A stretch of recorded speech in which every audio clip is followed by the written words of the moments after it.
Okay, good morning. My name is Brenda Hafera. I'm the Director of International and Continuing Education Programs at TFAS. So I oversee our Public Policy Fellowship, our Curriculum of Liberty Seminars, as well as our program in Hong Kong. So I'm really excited about this morning's panel, which is on continuing education programs and how TFAS is helping to promote policy leaders. So first we have Melanie Benit, who is the Activism Manager at the Institute for Justice, where she mobilizes grassroots activities around the nation. I think that just went out. Okay, to defeat the abuses of governmental power. But really, Melanie's full-time job is being a TFAS participant. She has participated in not only a Curriculum of Liberty seminar, a DC program, our program in Santiago, but also she just completed the Public Policy Fellowship this past year. So I can personally attest that not only is Melanie a poised and witty speaker, as you will all be able to testify after this, she's also a very thoughtful and engaging discussion participant. So we're really happy to have her here. Next is Clara Jace, who is a 2016 TFAS DC summer program alumna, where she interned at the Hudson Institute. And Clara also participated in a Liberty Fund with us, Liberty and Equality. She is currently pursuing her PhD in economics from George Mason University. So perhaps one day she will continue with us further and come back and teach for us. We are fully expecting Clara to be the next Anne Bradley. So. And finally, we have Kevin Seifert, who is a senior advisor to former House Speaker Paul Ryan and the chief operating officer of At Ease Advisors, which is the political consulting and governmental affairs firm. Kevin participated in our public policy and economics program, as well as our 2011 public policy fellowship. But in addition to that, Kevin is a very dedicated TFAS volunteer. Over the years, he has hosted numerous briefings and organized many speeches on the Hill for us. And as of about 20 minutes ago, so you heard it first here, hot off the press, Kevin has been named to our Board of Regents. So we're excited for him to continue with us even more. So on to our panel questions. So first, we often ask people what their favorite TFAS memory is, which always brings out some rather colorful stories sometimes. So rather than sharing your favorite TFAS memory from your undergraduate participation with us, can you share one from the Public Policy Fellowship or the Curriculum of Liberty seminar? And Melanie, since you are the alumna extraordinaire, I'm gonna ask two from you. Sure, I'll start with the Liberty seminar. So following the TFAS summer program, there was a Liberty seminar that I was invited to, if I remember correctly. It was kind of, and what I thought was the coolest and the best memory is I felt like a superstar. I got a packet with all of the books and materials that I needed to read, and it was all expenses paid. This was the first time someone wanted me so much that they paid for everything. They sent me the literature, they gave you the questions, and you came, and it was all about you. And that was really something special for me. It was the first time that had ever happened. So I felt wanted, I felt needed in a way, and it was just one of my favorite memories. I still have the book, still have the packet actually, because it just made me feel worthwhile, and I learned a lot.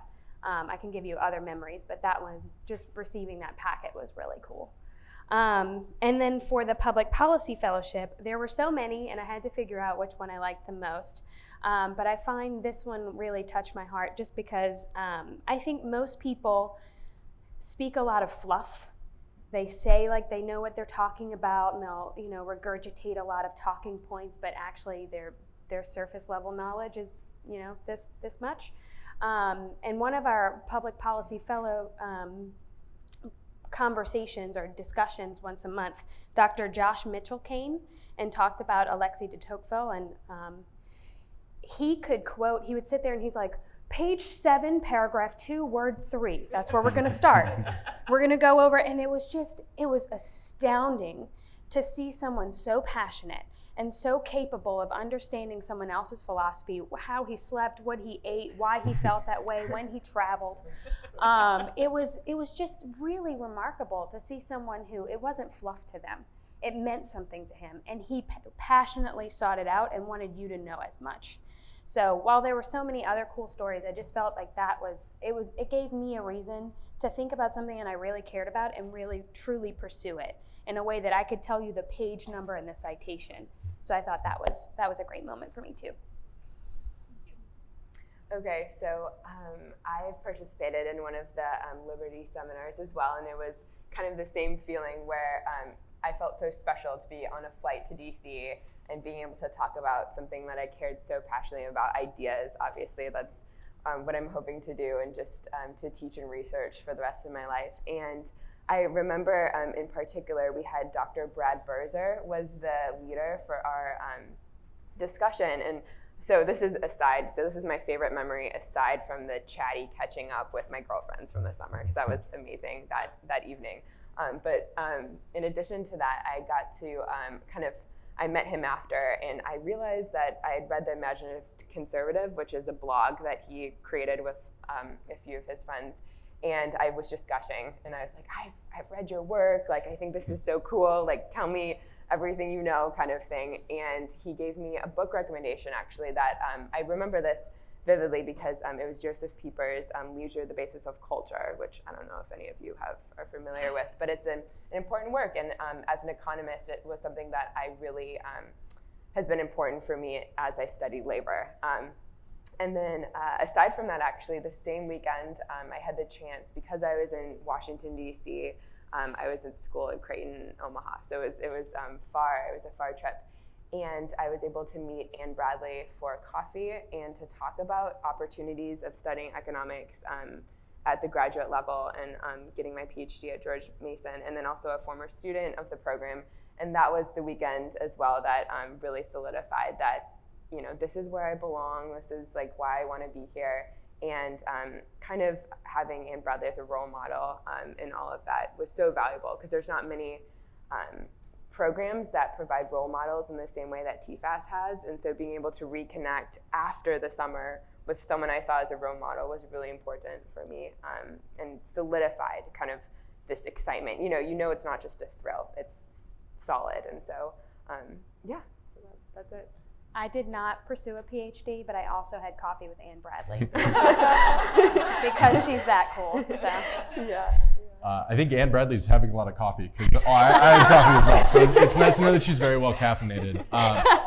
My favorite memory from the Fellows program was probably my first interaction with the Fellows program, which was our first weekend retreat to Gettysburg. And what I will always take with me was you had about 15 people in our case who are, you know, ideologically similar, but are working in very different industries, different fields in Washington. There's really nothing that kind of brings them all together other than the fund, and it's kind of this great convening activity. And so we all started the weekend, you know, on a bus to Gettysburg as strangers, and over the course of the weekend, you know, we were reading Ayn Rand and talking about de Tocqueville. It's very nerdy conversations to 99% of the population, but for this 1% that was there, it was fascinating, and we walked away with just this bond that I think really set the tone for the entire year, because you had these relationships that were formed over these heady and wonky debates that really, you know, turned into lasting friendships. And there were things that, you know, certainly friends and connections that I've made that have stuck with me through our professional career. And it created this network of people who were all going through the same experiences, you know, trying to figure out how to make an impact in this city, how to develop skills and talents to ultimately advance the things that they feel so passionately about. And to really have a safe space, to use a cliched term, where you could talk about these issues, get to know folks, was just something that will always stay with me. So it was that first weekend that kind of set the tone. Great, thank you all. Second question is, if TFAS had unlimited resources, what additional continuing education opportunities would you recommend that we offer? This was kind of a difficult question for me. We got to think about these things beforehand because there's so many things that TFAS offers, and as you heard, I've done almost all of them. So I was sitting there, what can they possibly do that they don't do? And I felt like the only thing that isn't available that I'm aware of is that in DC there are a plethora of opportunities, these kinds of conferences and all of those things, but not so much if you're outside of DC.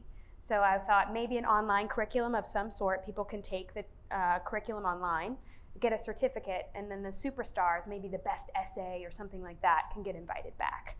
So that was my thought. I don't know if we do that or not, but there's so many good curriculum that I would recommend we specialize in what we have already, but if in the case we needed to expand.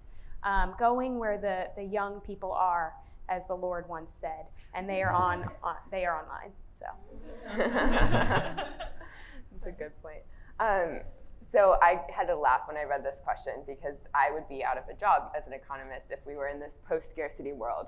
So I was a little bit afraid for a moment. I was a little bit afraid, but thinking about it, just if TFAS wasn't, an autocrat or something, and had unlimited resources. Yeah, it was.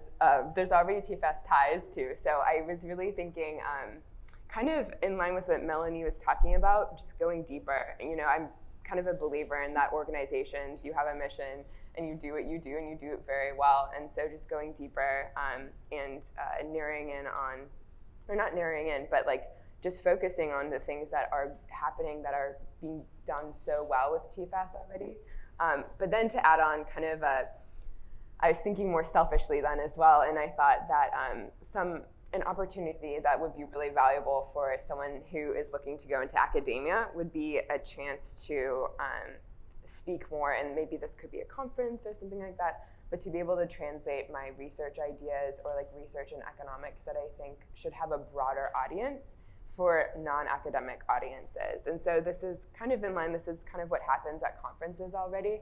I think that the difficulty with doing more is that the scarcest resource is time, and we can't give people more time. And so if it was more focused and you can maybe self-select into, hey, I want to learn about school choice from an expert, or I want to learn about Soviet family policy. That's what I write about. And so to self-select into kind of a conference like that was something that came to mind. But otherwise, just like keep on keeping on, because it's been phenomenal having just such a wide range of opportunities, and it's being done very well. Like a lot of times, organizations can overextend themselves, and it's just the quality is definitely there. And so, yeah. Well, unlike Clara, I did not think of this question in terms of scarcity and economics, and there were no labor dynamics that factor into my answer. But I will take it from I just recently went back to Georgetown University to start a master's degree. And when I got my first tuition bill, I was incredibly thankful that the Fund for American Studies exists, because I say it's a graduate school education without the tuition bill associated with it. So the continuing programs that exist, particularly for somebody like me who is, I've been working in Washington for a decade. There aren't a lot of opportunities once you graduate college where you can, short of graduate school, where you can engage academically and kind of have the time to study these issues that we all care about and that TFAS centers its programs around. So it is unique in the sense that it gives those who want to continue learning an opportunity to do so. But I would say outside of that, I had the privilege the last couple of years to travel the country recruiting candidates to run for the House and Senate, talking with a lot of young Republicans who were trying to get engaged in political campaigns or into the Republican Party. And what I was amazed by was, I would go to city, and invariably there would be someone with a fund connection. It would either be the candidate themselves or it would be one of their staffers. And what it showed me was you have this community and this network that exists around the country that really, when you put us all in a room, magic happens. But I think all too often, it's about making the connection. So I think if the fund were to do anything else on the continuing education side, it would be, as Melanie said, to kind of broaden what we have in DC, which is constant events and lots of opportunities to engage our fellow students in other cities. Because I think what you would find is a very receptive audience of people who want to be involved, want to continue to talk about these ideas, and the fund has a track record of giving them a great forum to do so. Great, thank you all. So as you've probably heard at this conference, we are focusing more and more on the TFAS journey. So we now organize programs at all levels, from high school students to undergraduate students to young professionals. And we're doing this because we hope our alumni view us as a resource for both their professional and their intellectual development. Kevin, can you comment on how TFAS has assisted you both in your personal and professional life? Sure. I think I'll speak for every panelist where personally, I did the program when I was a junior in college. I was an economics major. I had zero interest in going to work for the government because I just hadn't thought that was a valid career opportunity, that public service wasn't really something that, conservatives or certainly conservative economists would want to do. And so I came to the fund not really knowing, that public service and advancing these ideas and fighting for these principles was a valid career path. And much to my surprise, it ended up being the exact career path that I found myself passionate and wanting to pursue. So without the fund, I can safely say I would not be working in government. I would not have had a chance to impact policies from tax reform to welfare reform, to work on things that kind of move the ball down the field in the House of Representatives. But professionally, I have had the opportunity to mentor a number of students. I've also hired over 100 staffers in my course of time on the Hill. And I will say that one of the things that I look for is folks that are committed to not just showing up in the office, but are actually passionate about the work that we are doing. And one of the measurements that I would look at was, do you care about this stuff outside of your job? And the folks that were doing programs like the fund, to me, differentiated themselves because it showed that they were kind of living and breathing, and every day they were passionate about these ideas and these topics, and that is where they wanted to spend the time. As a manager, those were the people that I wanted to work for me in the government. It was people that were hungry, that were driven, and that really did it for the right reasons. And I think the fund, professionally, it's something that I've encouraged all the students that I've mentored is stay engaged, stay involved with the fund, because you'll distinguish yourself among your peers. And in Washington, where things are very competitive, it gives you a leg up, philosophically and mentally, but also professionally, that I think is important. Fantastic, thank you. So this past year, we made 2 significant changes to our public policy fellowship. For the first time, we opened up the program to non-TFAS alumni. So all young professionals in DC working in the public policy sector were eligible for the program. And in addition to that, we now focus the curriculum on the experiment in self-government. So it's examining those questions which are most fundamental to a free society. Melanie, you participated in the program this past year under the new curriculum. Can you comment on the importance of studying the American founding and the principles underlying Republican government? Absolutely. Before I answered that question, I wanted to say why I really appreciated opening it up to people who didn't participate in TFAS before. I did have the remarkable experience to do all the things, but so many people have not. And at my age, it's kind of hard to get into these organizations without having previous experience. So this gives people the opportunity to talk about these things in an academic manner and all where they otherwise would not have. And in the program, I can't tell you how many times they would come pull me aside and they were like, I wish I had known about TFAS when I was younger. I'm at least glad I'm able to do it now. So it was really helpful to open it up to people who hadn't participated before. But to answer the question, why the experiment in self-government or the program itself was so wonderful is that it was re-educating and educating. I selected those importantly. Re-educating because a lot of these things you've learned in civics class when you're in high school or college, and a lot you forget.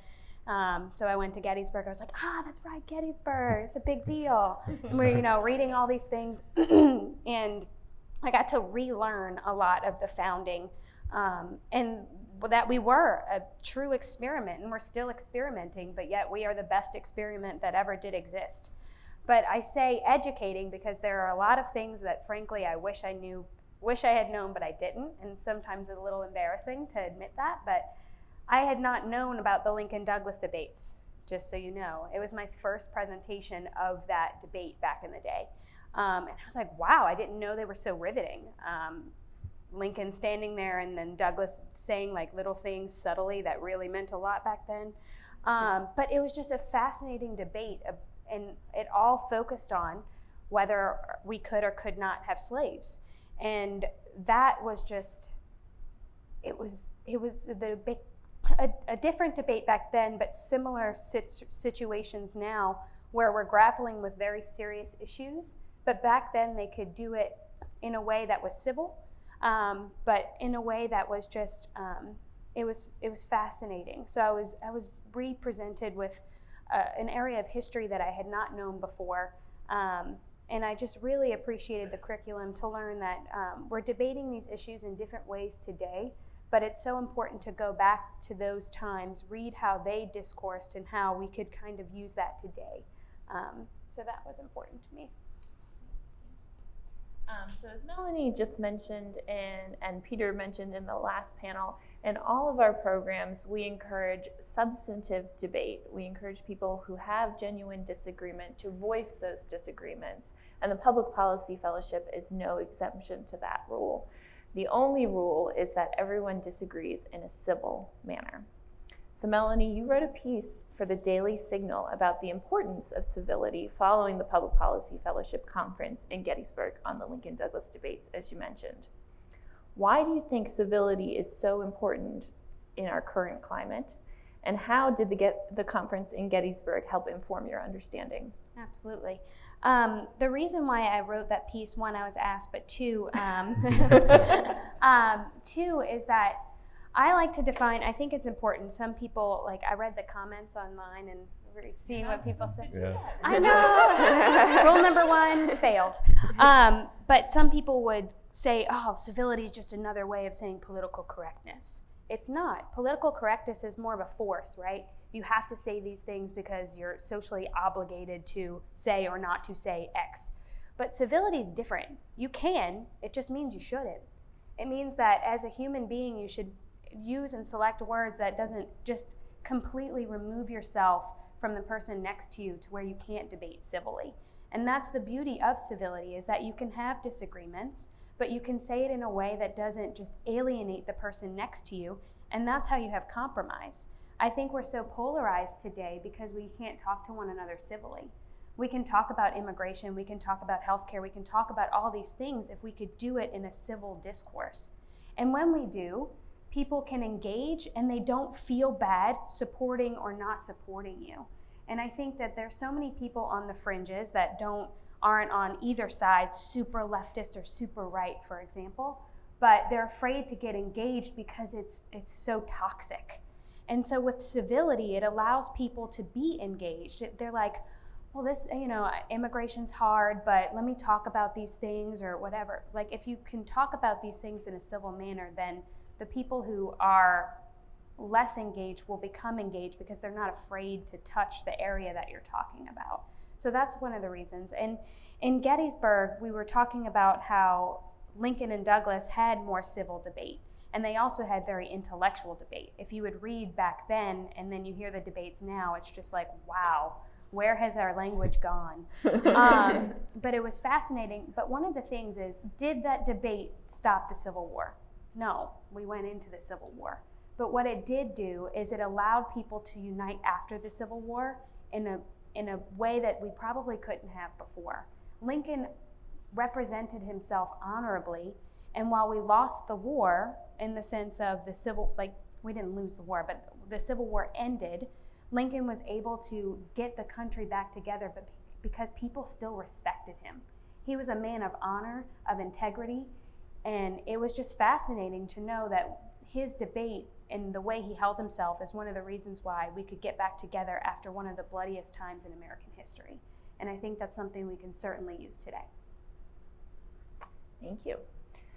So in addition to our Public Policy Fellowship, which is what we've been talking about, TFAS offers a number of other continuing education opportunities. And one of these is our Curriculum of Liberty seminars, which brings together a small group of TFAS alumni for a weekend of intense Socratic-style seminars in order to discuss seminal texts and classical liberal ideas. Clara, you were selected to participate in a Liberty Fund seminar on liberty and equality. Did you anticipate such an opportunity when you applied to TFAS? And how did that seminar build on your TFAS experience that you had already had? Yeah, so to take the first question, I definitely did not expect to be as involved in TFAS as I've become when I first joined the program as a young little intern over the summer. And so it's been just the best surprise in that way. I remember my parents trying to dissuade me actually from going. I had an internship opportunity at the Acton Institute, and they're like, yeah, like go there, you know, it's Midwest, very nice. DC is Hollywood for ugly people, Clara. You don't want to go there. And so I was pleasantly surprised by DC after hearing that. So I just kept coming back to Washington DC, and it was so nice to be invited back to Washington DC actually after that first summer here, because I found it's so moving in a lot of ways, and one of those ways is to find a community of people who you would have never met otherwise. And so this is kind of how to speak to the conference experience. And I joke that I never pass up a good conference, because it's this unique opportunity where you know that you would have never met these people, but you all care about something like really kind of unique. And like we were talking before about, you know, kind of how nerdy these conversations can be to the average person, but you find this like kinship, you know, this like real like friendly, like you know, the same spirit in all of these people from different walks of life. And so that was really important for me to come and not only to have the role models, but to have colleagues and people my age, a little bit older, who kind of, I don't want to say it's comforting, but it really is kind of reinvigorating to know that people care about the questions that you care about. People care about, and they've been talking about for years and years, since humanity began, about the questions of liberty, freedom, responsibility, virtue, and the way that those things relate to one another. And so to be able to have this timeless debate in a very important city with this group of people who you know, you instantly kind of fall into companionship with was it was an intellectual retreat, I think is the best way to describe it. And yeah, and I'm just very thankful for everything, especially Michelle and Roger have been great supporters of the things that I've been interested in, and really good at keeping in contact, obviously, with the alumni network. And so it's just, yeah, it was a great surprise to find such an organization as TFAS. Great, thank you.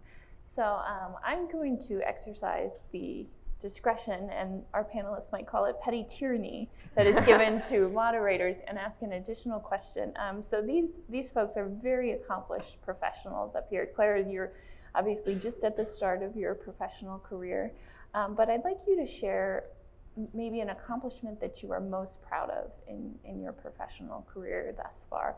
And Kevin, if you wouldn't mind, I would start with you. Sure. I can, I guess I'll take a swing at that. So one of the, I'm from Wisconsin. I'm actually from the same hometown as Roger, and as I just found out, Hafera. So there's like a Brookfield contingent happening. But in 2012, I had the opportunity, I was sent back to beautiful Janesville, Wisconsin. If you've never been, now is the time to go. Don't go in the winter.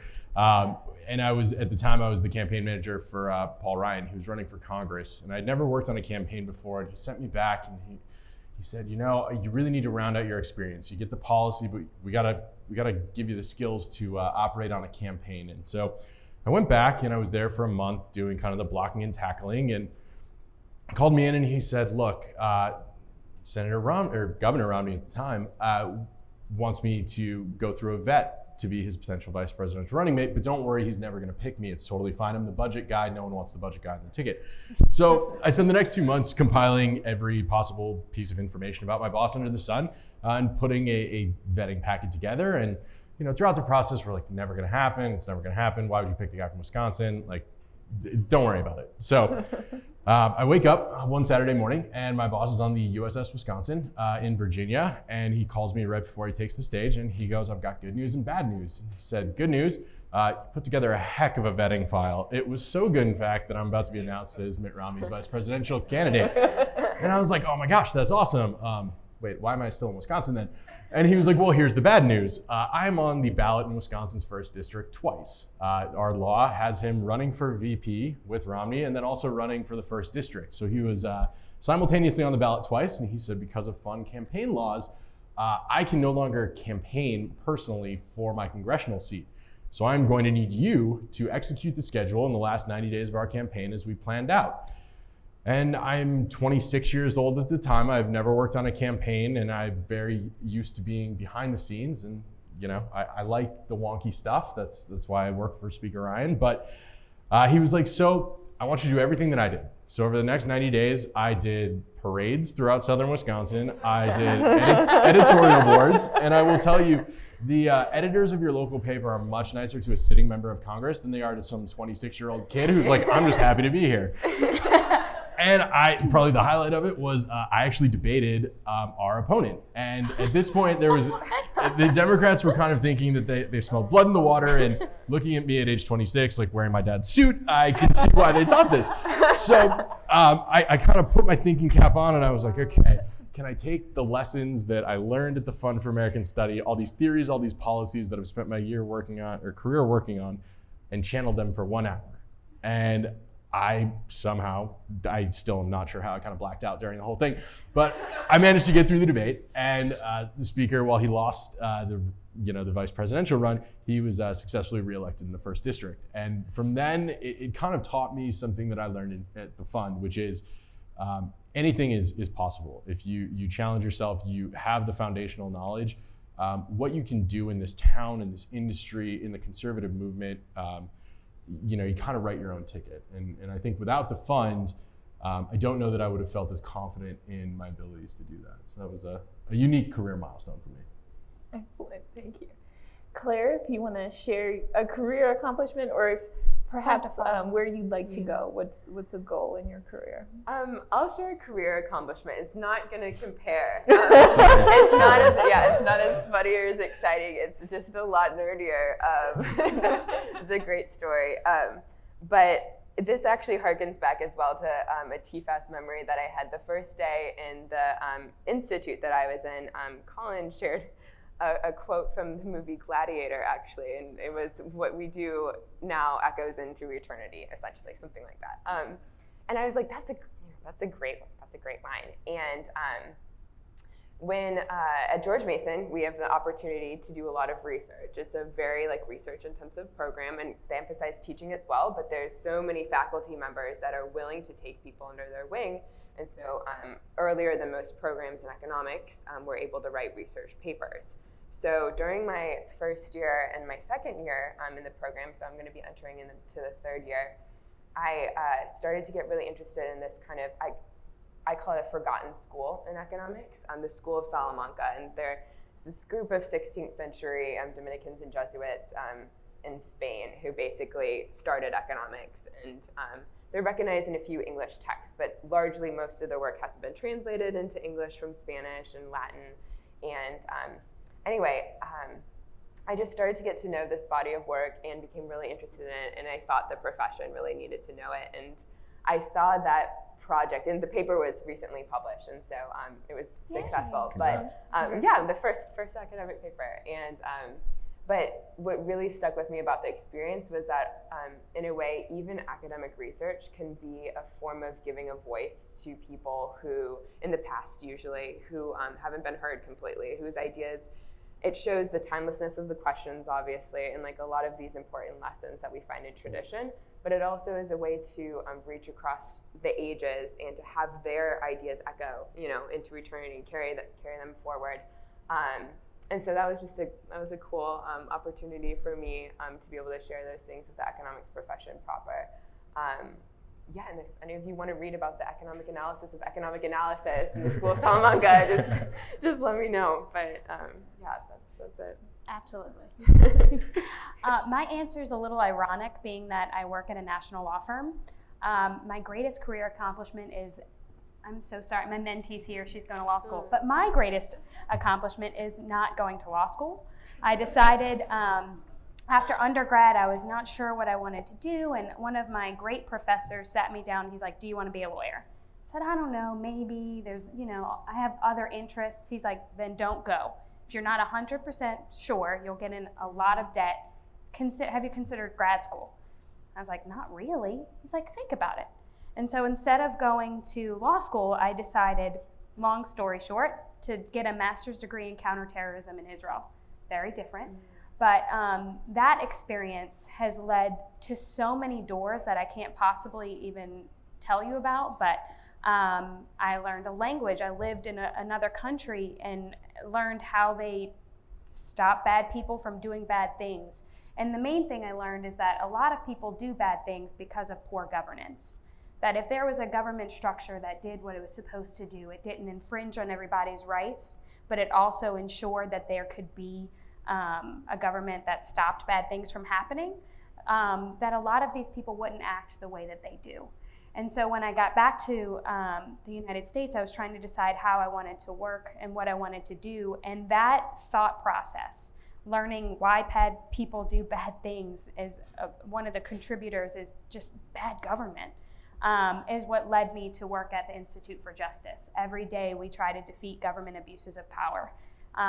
And whether I was actually in North Carolina this morning. I flew in for this conference, and I'm so thankful to have been invited. I was telling a town council not to take away people's homes unfairly, for example. And when governments stop doing that, citizens are more likely to act in a good way. So it's ironic. I work at a law firm now. I'm not a lawyer, but being okay with taking opportunity and switching and really pursuing passions and things like that is so important, and that is what I've taken into my career. So. And Melanie, you recently testified. Can you tell the audience a little bit about that and what you did? This was like you. I am 26 years old, so that's a little young in DC sometimes. But they had a very big fight in New York City over food vending laws. So mobile food vendors are first rung of the economic ladder, people who are just trying to make it in New York City. But they've had this just obnoxious cap on how many vendors are allowed to vend in New York City. I want to say it's 5,000 in the entirety of New York City, which is just ridiculous. So I went to the New York City Council, sat in front of them, and I was just telling them how their burdensome regulation is harming the people that they say that they want to help. That immigrants, these first rung of the economic ladder people, are just trying to make it, and the one thing that is stopping them from being able to pay for their families is a regulation saying that they can't work. Because the vending permit, while it should have been $25, they were buying on the black market for $25,000. And it was really a fantastic experience for me. New York hasn't changed the law yet, but they did listen, and I think that it could be in the future. There's a lot of things going on, but it was a fantastic experience. Kevin, would you mind sharing a similar experience to that, where there was a policy issue or a political issue that you really cared about, and it was a win for your team? Yeah, I think there's a big one, and then there's a small one. So I'll start with the small one. So my boss was chairman of the budget committee, and we did in 2014 this expansive report on federal government's efforts to fight poverty. And what we found, we examined 92 different programs, and we tallied up every year how many taxpayer dollars go to the federal government. And the purpose of this, it was the 50-year anniversary of the war on poverty, so we felt it was timely, but we also felt, as we look at these programs, we said, are we getting our money's worth? Are we putting money into the federal, is the federal government putting money in programs that are actually accomplishing its mission of putting people out of poverty? And what we found was not what I expected, was that the answer is we don't know. The federal government, it turns out, is pretty bad at evaluating its own public policy, and they don't necessarily use what is called evidence-based methods. So they don't use data, they don't use feedback to analyze, is every dollar that we're spending being allocated in the best and most efficient way possible? So out of this study, my boss and Senator Patty Murray of Washington, you could not find two further ideologically apart people, but she was chairwoman of the Senate Budget Committee at the time. So we got together with our staffs and we said, look, this is a very narrow bill, but let's create a commission. And we'll call it the Evidence-Based Policymaking Commission, which only like think tankers and economists really probably care about. But we pushed this thing for years. It was honestly a 4-year project. And in January, President Trump signed it into law finally. And so the commission is now being populated and we are starting it. And it was all born out of like 6 30-something-year-old staffers like huddled in a budget committee office. But it became law. And I think, the goal was this is a small improvement, but it can make a difference in people's lives. And it can also advance conservative policy in that, we aren't just throwing good money after bad, we are actually focusing on how we're spending it. And then the broader win was what we did on Medicare reform. My boss was known early in his career for grabbing the third rail of politics. He was a big advocate for reforming Social Security and Medicare. And every political consultant in this town told us we were absolutely crazy and we were signing our own death warrant and he would be out of office in 5 minutes. But we set about, my boss is not one to be deterred, as you guys probably can observe.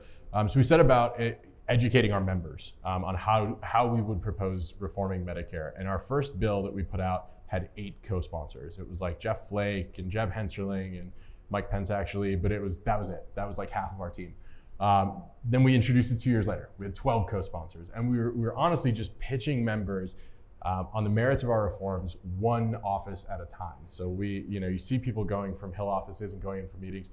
That was our staff and my boss. We were just methodically doing this. And the last year that he was budget committee chair, it passed with his Medicare reforms are included in our proposal, and it passed with all Republican votes. So we got the entire, we went from 8 co-sponsors in 6 years to over 200. And so to me, it was an example of things in Washington are hard. These fights are difficult. You do have a lack of civility. You have partisanship dug in on both sides. But wins are there to be gotten, both big and small. And it just takes a lot of dedication and frankly, a lot of patience to move the ball forward. Great, thank you. I'm gonna open it up if there are any questions from the audience for all of our panelists, one of our panelists. It's up to you. We're interesting people, don't be afraid. Yes, ma'am. What's going on with Paul? Right? I have hopes for him too, actually. So I still actually work for him. So I'll tell him you send your regards. He was in Congress 20 years. He's 49 years old, and he's got 3 teenagers. So as he was kind of surveying the landscape, he realized he had about 4 years before all 3 of his kids were in college, and he had never had the opportunity to be a full-time dad. When he was Speaker of the House, I ran his political operation. And when he took the speaker's gavel and was asked to do so by his members, he had a couple conditions. And the first condition was, I am not gonna travel on weekends to raise money because I need to be there for my kids. I wanna coach soccer, I wanna coach t-ball, I gotta go to the Girl Scout meetings. And as the guy running his political shop, I was like, oh no, we're toast, this isn't gonna work. But over 3 years, we managed to hit all of our goals, defend all of our seats without him ever giving up a weekend away from home. But I think for him, his priorities, and one of the reasons why I loved working for him, was it was always family first, family and faith first, and then government second. And so I think he is enjoying catching up for a lot of lost time with his kids, but he is still, thankfully for me, because I'm still employed, he is staying involved in the movement. He feels very passionately about the ideas that we fought for, entitlement reform being one of them. We still have unfunded liabilities, as the last panel talked about. We still have a debt crisis that's fast approaching. We still have a broken immigration system that he spent 20 years working on. So even though he is not in office, he is still very much in the fight. And so that's what he'll be spending his time on.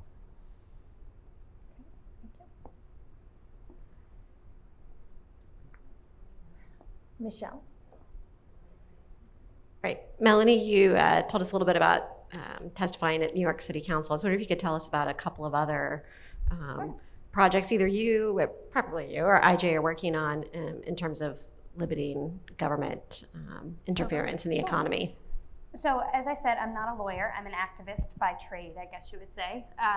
We like to say professional hellraisers in some way.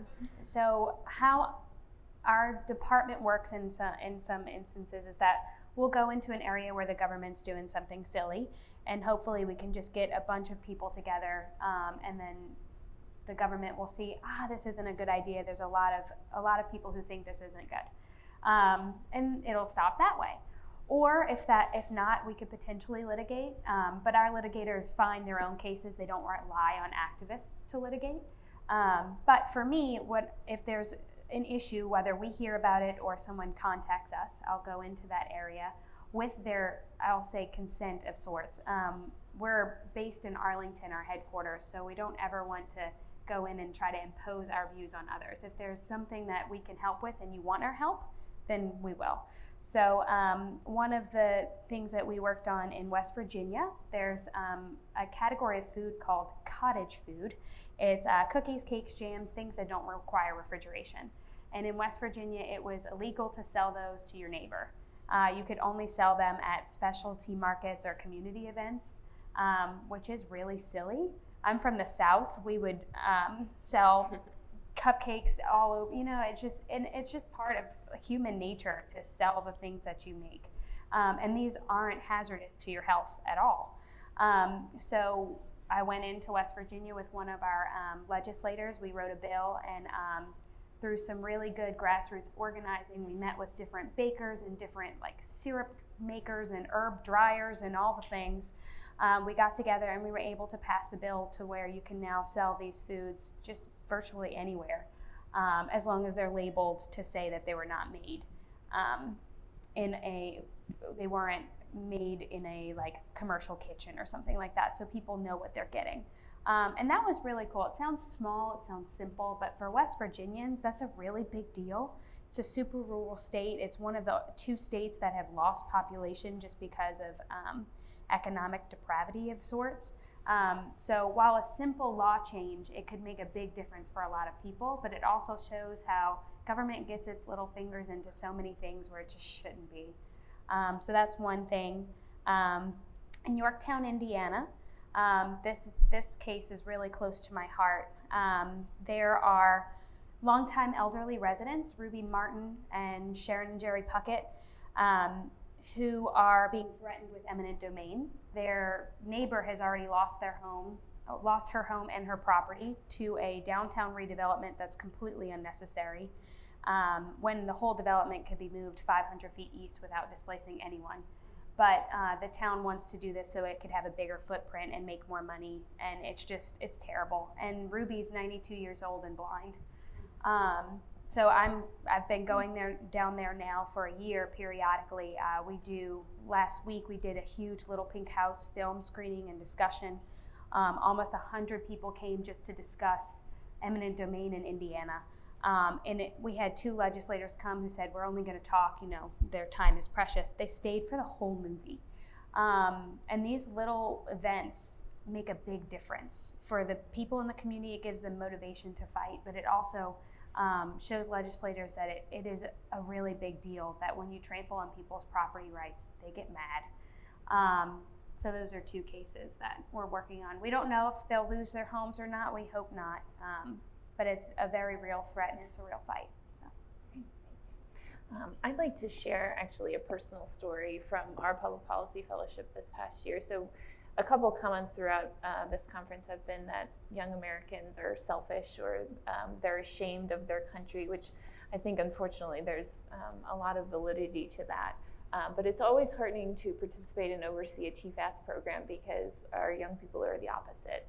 So when we went on this public policy fellowship retreat to Gettysburg, I'm standing at the front of the bus in Gettysburg, and I hear from the back of the bus coming a song, God Bless America, that our public policy fellows were singing God Bless America in the back of this bus in Gettysburg. So it's a really wonderful moment. But something that we ask people on the public policy fellowship application is, what do you think is the greatest threat to the experiment in self-government? Which of course the experiment in self-government is this place that we call America. So I was hoping maybe our panelists could answer that question. What you think is the greatest threat to the experiment in self-government today? And Kevin, I'm going to start with you. Sure. I think, so one of the projects that I've been involved in over the last year is kind of combating this new rise of socialism that seems to be very much in vogue among young people. It seems like a whole generation forgot the lessons of the Cold War, and we are now having to educate folks on the benefits of limited government and free enterprise, and also highlight again, the problems that exist when you live in a country like Cuba or the Soviet Union or Venezuela. And it's, on the one hand, when I started looking into this, I was amazed, because I was like, there's no way that people would actually think that, the American system is so bad. Let's go, follow AOC and let the government just tell everything, prescribe every solution for us. But it turns out on college campuses and even in high school classrooms, if you are not presented with an alternative and this is what you're being told, this is what you will generally adhere to and you will take with you in your lives.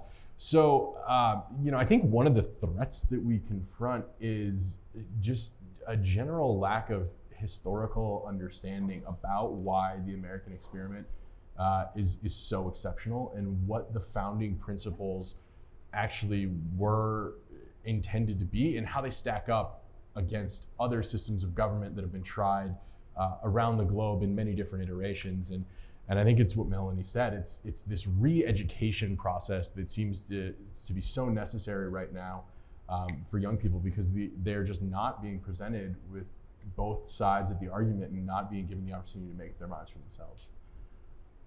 Thank you. So I think that this is a really important question, and I completely agree with the response that a lot of it is relearning the lessons of kind of the Cold War, free enterprise, and recognizing the value in that. I kind of have an interesting perspective on it as an economist. Unique amongst economists, I think that a lot of economic systems in general actually grow out of just philosophy. And so I think that, to kind of paraphrase something G.K. Chesterton says, I think in quotes, he once said that nations don't die, they commit suicide. And so I think that some of it is, the symptom of it is definitely the lure of socialism and kind of these shiny promises that we see paraded in front of us, like free college and all of these great things. But I think that the underlying problem is exactly kind of education. And I would just highlight the high school we went to, or the grade school, Brookfield Academy, that has some connections with the TFAS family. They had classes in civic education and AP US history and economics and things like that.